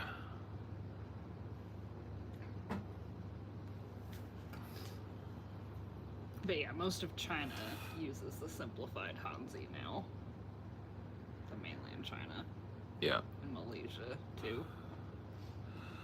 How does Taiwan have a hold on the chip making market? So making microchips and those types of like components is incredibly infrastructure dependent, and Taiwan invested a fucking ton of public money into making that chip making infrastructure, and they happened to have a better infrastructure in place when chips exploded, when iPhones and personal computers and all of these new kind of like pieces of technology exploded. Taiwan was uniquely positioned to supply that market, the silicon microchip market. And so that's why Taiwan is a world leader in microchip manufacture. And it's also why China is so desperately interested in reclaiming hegemony over Taiwan. They want to bring Taiwan into the fold now that Taiwan is a giant international success. And they want the Chinese people to control that chip market. And nobody can blame them for that. Nobody. You know, America would prefer that Taiwan remain in the American sphere of influence so that we have more influence and control over the distribution of those chips than China does. It's just a fight for hegemony on the globe. It's that multipolarity that we talked about earlier. Like, that's why, and it's going to be, I don't think it's going to jump off soon, but it might. It's like China, you know, might decide to move on Taiwan now that America has seemingly committed to another giant war in the Middle East. But, you know, it's going to be part of the news very soon. You know, China is exerting more influence on Taiwan. China is building up military on the border. It looks like they're coming close to an invasion of Taiwan. You know, that's going to be a huge deal. It's already happening. Like, China trying to claim the South China Sea, to reclaim it, basically, is out of the American sphere of influence or the international sphere of influence and back into Chinese influence, is a huge thing. China wanting to encroach and push its politics on India is a huge thing. Same thing with India, right? There's kind of a cultural clash going on there. There's a lot of fucking moving pieces to geopolitics, and it's like percolating now because America's position in the world is not as solid as it once was, and it seems like the trajectory is decay, rot, shrinking of a sphere of influence, and there are plenty of spheres of influence outside of America that are looking to step into that fucking role. China being probably the chief among them in terms of economic sway, right? Bro, so I was looking into some AI shit the other night just because I saw somebody that made some AI shit. I was like, how did this happen? Chinese AIs don't have any restriction whatsoever. You can make whatever the fuck you want with them. Copyrighted, illegal, like whatever you want. Like, the Chinese AI market is incredibly explosive and unrestricted in terms of the content that you can theoretically make with it. It's fucking wild. Whatever you want. Whatever you can imagine.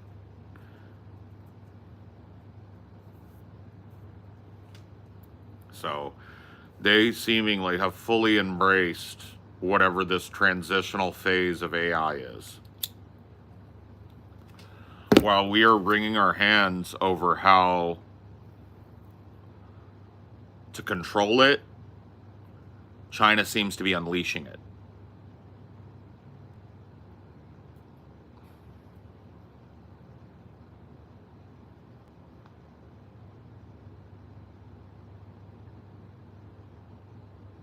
It gives them a total leg up in AI development. They're not constraining it. They're fully embracing the implication of AI being unleashed in its totality on humanity. They are not worried about it in the same way that we are in the West.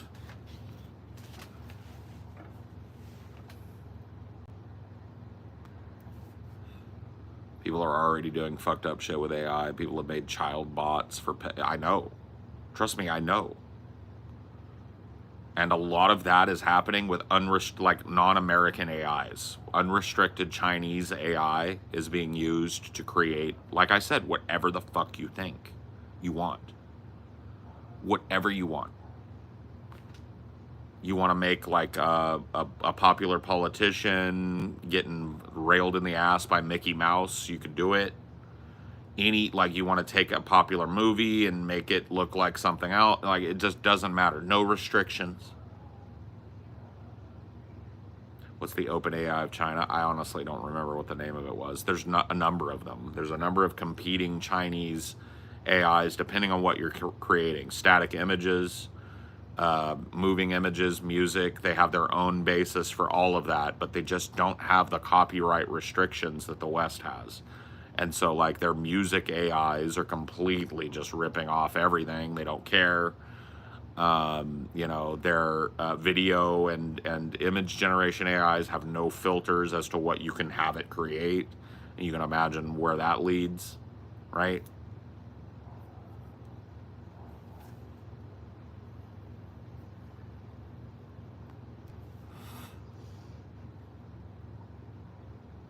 We need to John Connor this shit fast. Big yikes, yeah. I mean, it's beyond yikes. But you have to understand that as yikesy as we find it, we're all wringing our hands in the West over, like, how do we handle this power?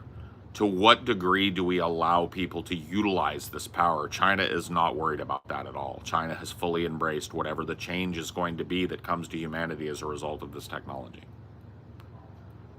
So, you know, the fringe results of that are what people are big yikesing about, but the central core philosophy of that is what people really ought to be big yikesing about. Unrestricted, no rules, no regulations. The amount of disinformation that's going to be coming out of China and Russia in the next fucking, like, 20 years is going to be insane. America's going to be scrambling to keep up. This choose your own adventure post-truth reality that we're all fucking suffering through right now is just going to get more Kafka-esque. We're fucked, basically. Nerd. Sorry, dude, 75 IQ to post in here. My bad. I haven't been paying attention, but you gotta go. Sub Gump, gotta go, bro.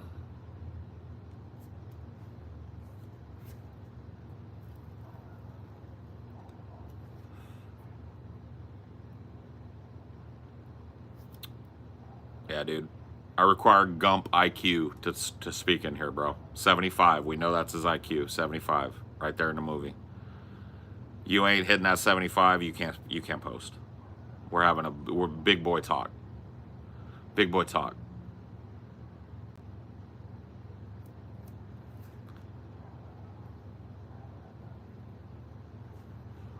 Sub Gump bit is really good. I know. It's something I've been looking for a long fucking time. It's a great comparison. It's very visual. Everybody understands it because it's still culturally relevant. Sub Gump is real. It's real. Okay.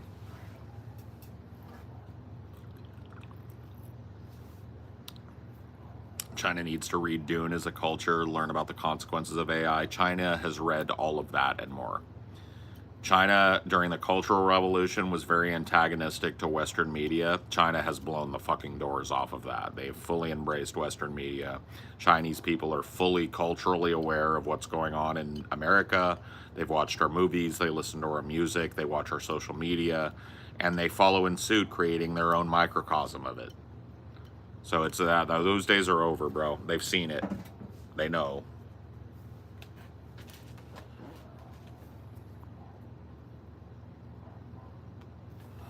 Yeah, Chinese people are as aware of Dune, maybe even possibly more aware of Dune than people in America are as a novel. So, yeah. What the fuck was that, bro? Some big ass shit just landed up there and I don't like it. I heard something go, pfft. I don't want to hear it.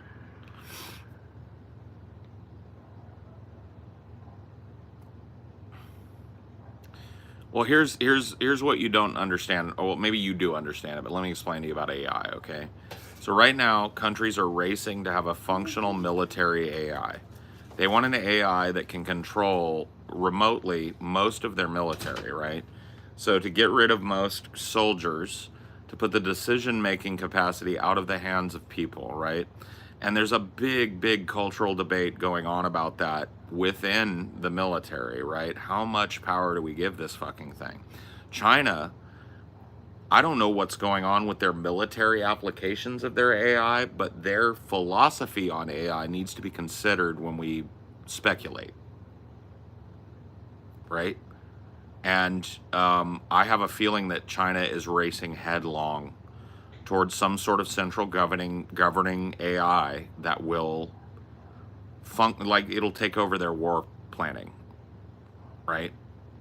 So we're on the cusp, man. There's gonna be some crazy fucking shit.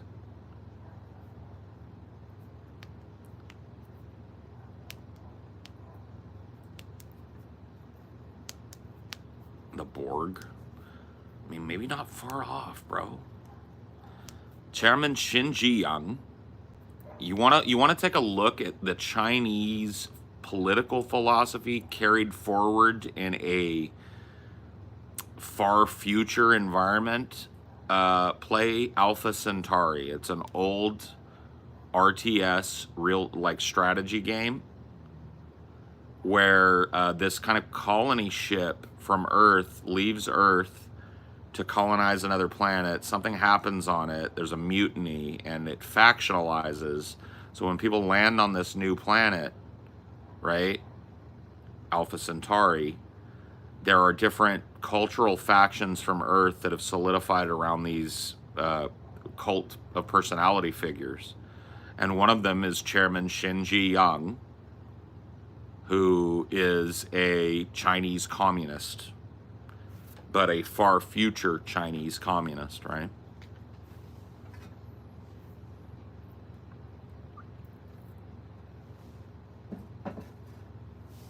That game is like 30 years old, and you know, it saw the writing on the wall.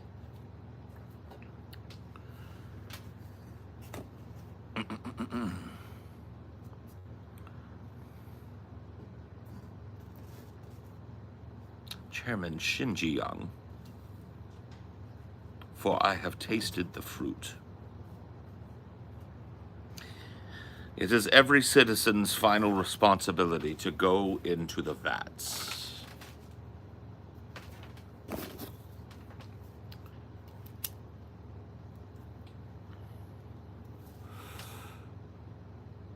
Say the name of the beer you're drinking. Modelo Negra.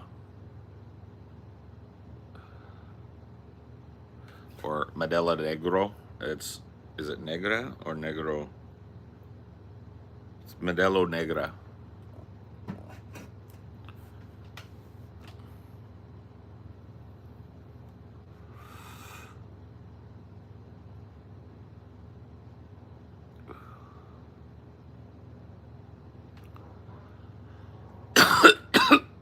Just got back from the bar.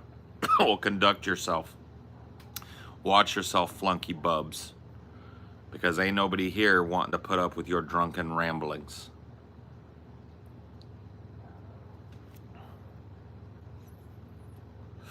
You might have come back from the bar, but we didn't. Well, I mean, I'm drinking, but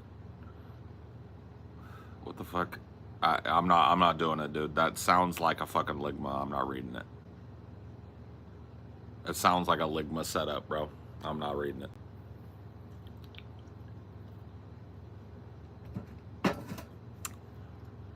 You're like a monk.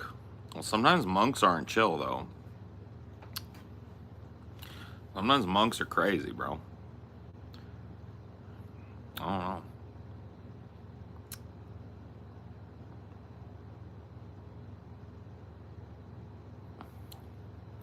Damn.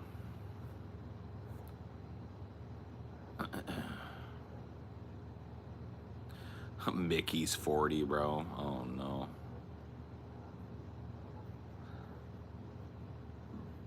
Yeah, dude. What about like you remember Little John or whatever from fucking Robin Hood? Little John was a fucking warrior monk, bro. He would mollywop you with that staff.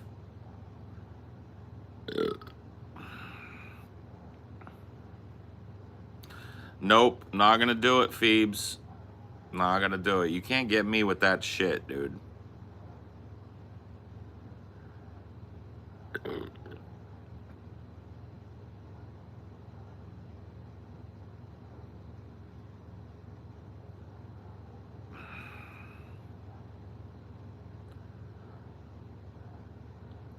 Oh man, dude.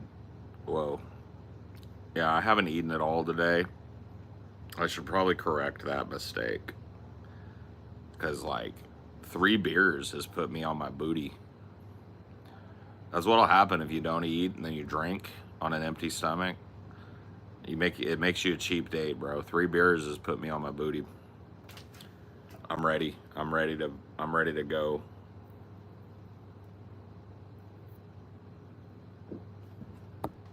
Oh, I've just been so fucking depressed lately.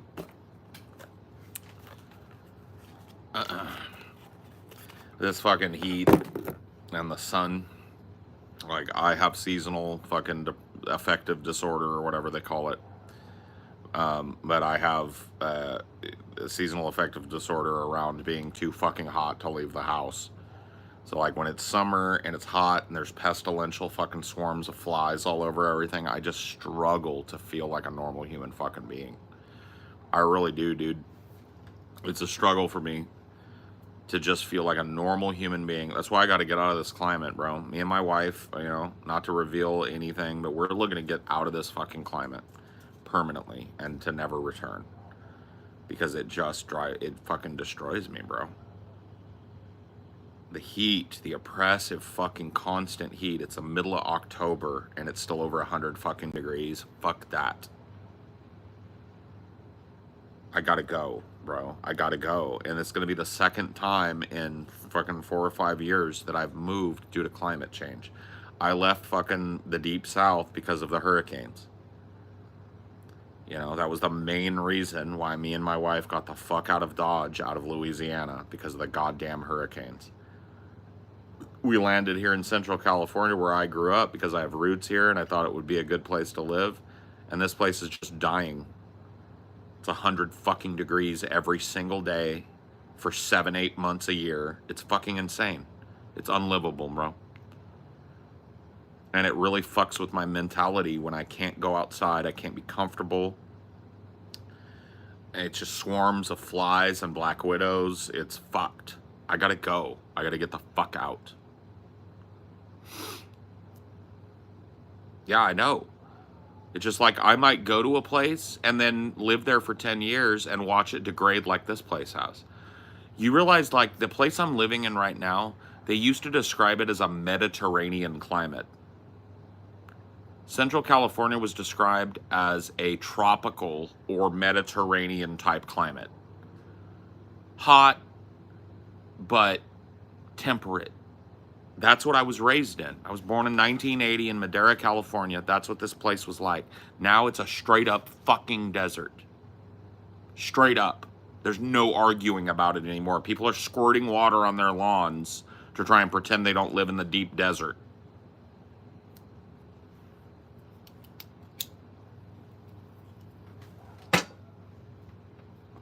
I know you remember those days, Zeke. I know you do, brother. And people think I'm fucking making it up, bro. California, this part of California used to be fucking beautiful. And now it's almost unlivable. 100-degree days into mid-October, bro. We had one good year of rain. And now it's fucking gone again. There's no rain. It's just, we gotta go, bro. We gotta go. We gotta get the fuck out. I'm sorry. I gotta go. I gotta get out. I love this area. I really do. My roots are here. My family is here, but I gotta go. I can't do it, dude. It's just fucking, it kills my mental to be here. It really does, dude. I have a tendency towards being a fucking hermit anyway. When I can't get outside without sweating balls or having flies all over me and shit, I can't do it, bro. I can't exist in that.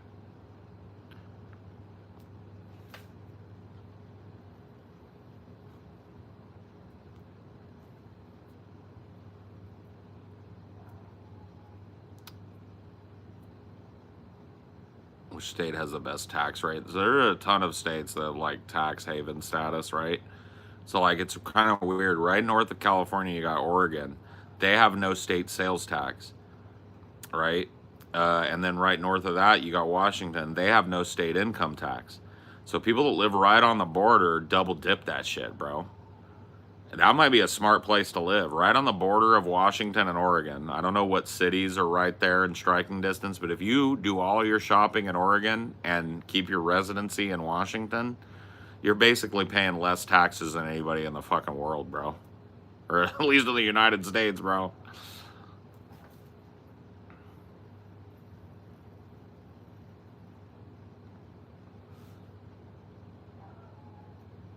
I was born in Michigan, and I wish and wish again that I was back in the town where I was born.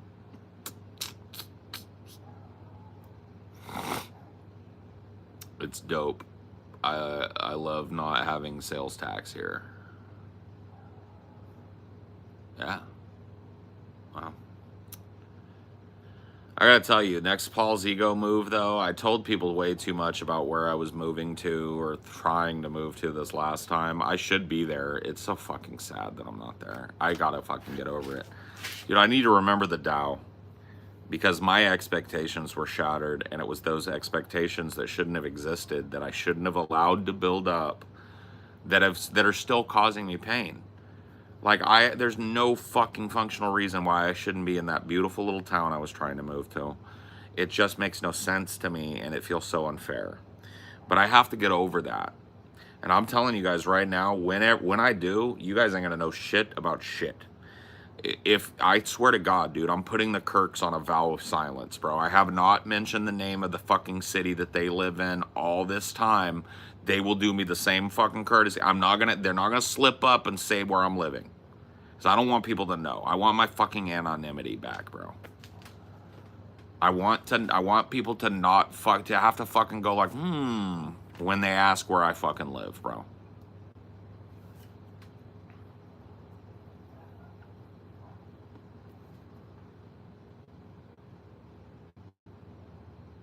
Just don't tell Scotty. Scotty has to know. He's my business partner. That's the problem, though. He is the major problem point. That motherfucker has doxed me like 8 times, bro. Just like, oh yeah, dude, Paul, dude, you know, and then just like says the city I'm living in. It's like, fuck. Dude, I keep my fucking lips clipped on the city they're living in. I know exactly where they be at, but I don't be saying it. Because I give them the fucking functional anonymity of not know. Nobody knows exactly where the Kirks are at.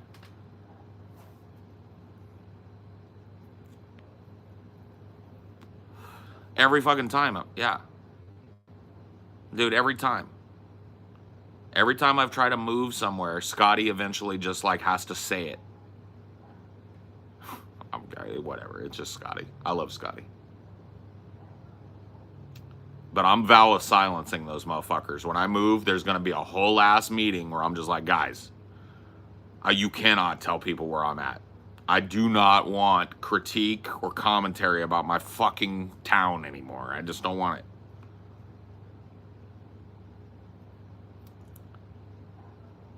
Do you have people coming to your house? No, not usually. Dude, it happened one time, bro. Not really coming to my house, but dude, Zeke is here. I don't know if he's still chilling or not, but like Zeke lived in the neighborhood that I lived in Madera, having to hear me while he was walking around, walking his dog in the neighborhood and shit. And was like, fuck, is that Paul? And like called my name over the fence, and I went and saw him and invited him into the backyard, and that happened. You know what I mean? So that has happened. But I've never had anybody like actually show up at my door. I gotta tell you, you guys though, dude, I am looking to reclaim my anonymity in the next couple of years, bro. And I'm looking to fucking change my name. I'm not gonna go by a different name, but I'm looking to change my functional fucking government name. Because I don't want people to be able to just search my goddamn fucking name and find out where I'm buying a house and what I'm doing. I just don't want it.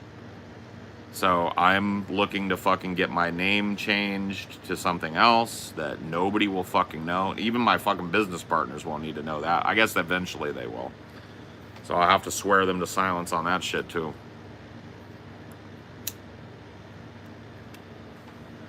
I have no attachment to my name, my given name, and so like the fact that people know that whole fucking shit, fuck that, bro. Nah, I'm taking it back, bro. I'm taking it back.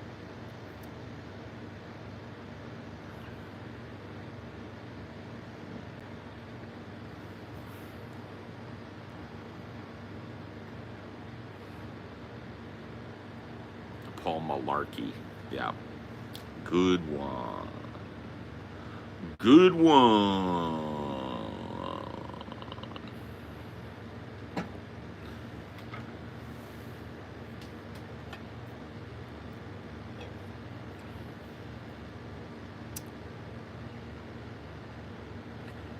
It depends. Name changes are, there are states that require publication of a name change, and there are states that don't. So I'm going to get my name changed in a state that doesn't require publication, right? Because yeah, it becomes part of the public record when you publish your name change. I think California requires publication of name change. So people would be able to get creepy and find out. But if I change my name in Montana, nobody knows. Yep, I have no record. My record is entirely clean. I have no criminal record, so that's not going to be a barrier to me.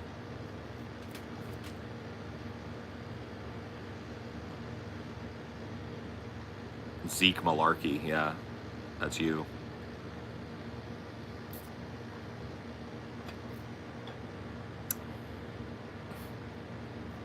Wilbur Brimley.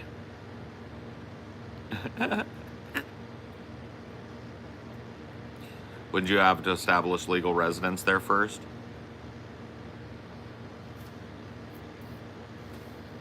Maybe.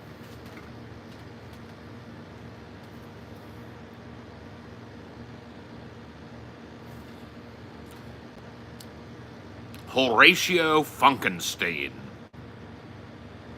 Augustus Rosenthal. Isaac Plumbo.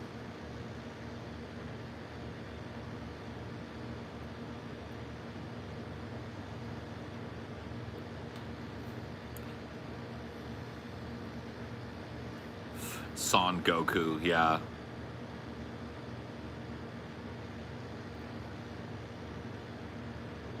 Herbert Chesterfield.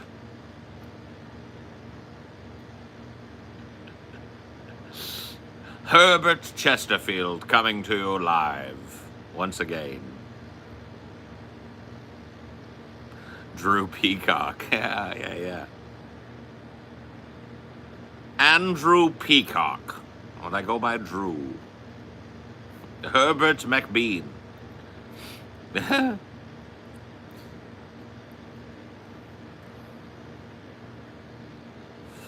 Abigail Danger is based. I like the name. You chose well. I'm gonna go eat something because I can't. I just fucking can't, bro.